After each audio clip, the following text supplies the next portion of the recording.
So our topic for today is all about rational algebraic expression. First, we need to define irrational algebraic expression. When we say rational, it came from the word ratio, meaning ratio is a comparison of two quantities. Example is fraction.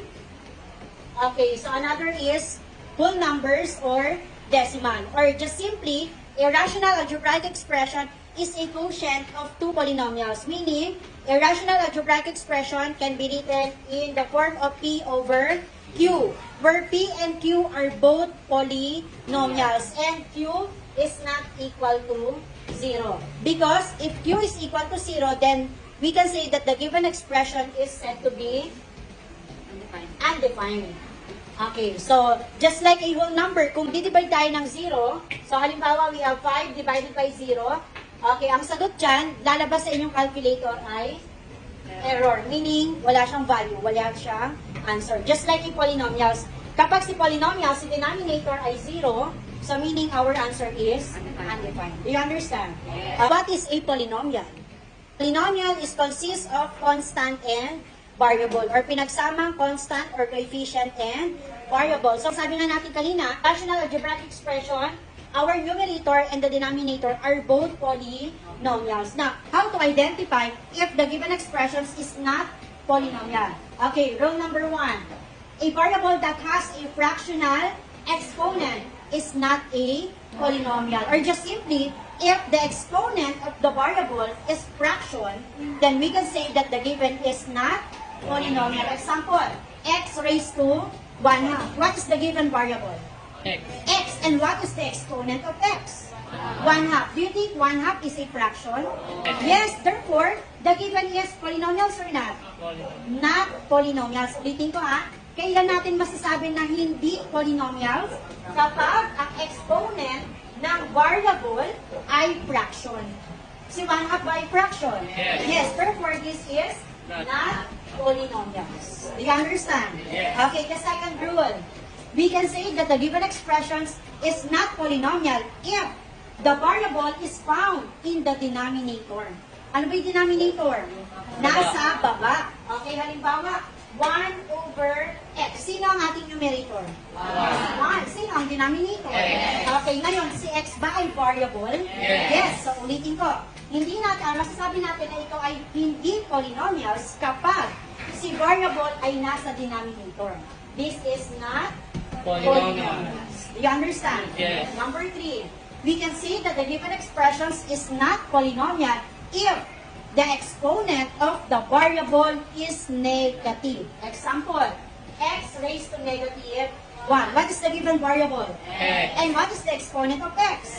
Negative. So since the exponent of x is negative, then we can say that this is not polynomials. Naintindihan na po ba?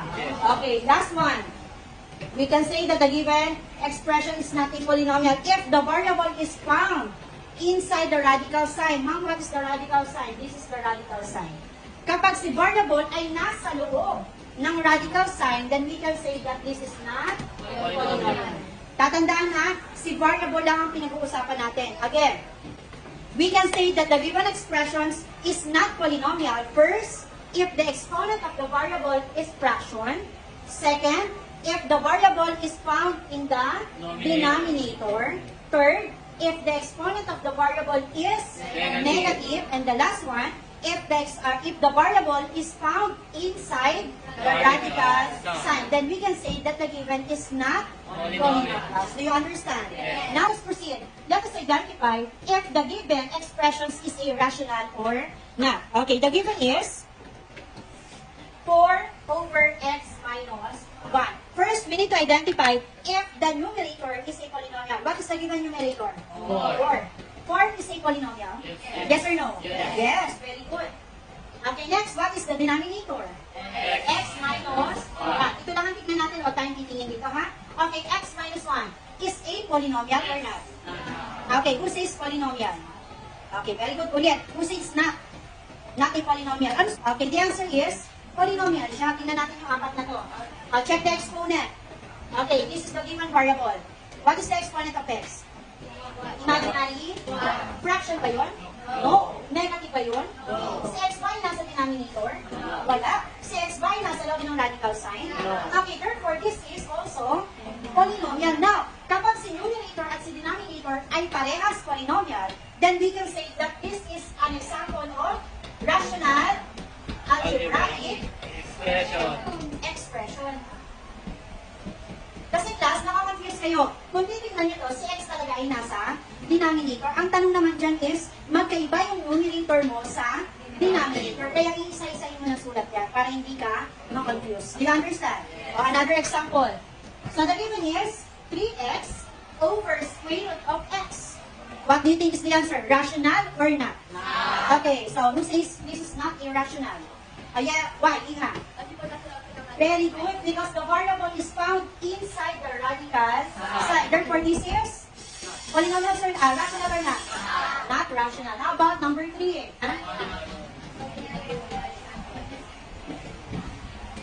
Ano exponent nito? Imaginary? Ito? Natandaan class, si variable lang ang tinitignan. Mayroon ba tayong fraction na exponent? Meron ba tayong negative na exponent? Yung variable ba ay nasa denominator? Wala. May radical sign ba? Now the question is, rational or not? Very good. Rational pa rito. Do you understand? Another. X plus 3 over x raised to negative 3. Yes, iyo. Alam mo naman ang sagot, ha? Another one. Prado. Very good. Why? Okay, because we have a negative exponent. Okay, negative 3. The exponent is negative 3, then the given is not rational.